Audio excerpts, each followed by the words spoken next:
The feed size is crushed to less than 20 mm, and the moisture content is reduced to less than 15% to improve the pyrolysis efficiency.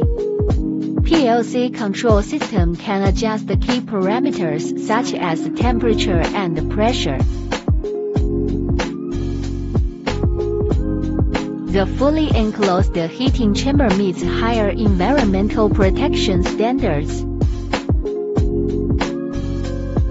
It realizes simultaneous feeding and discharging. This avoids the time waste of downtime in batch production.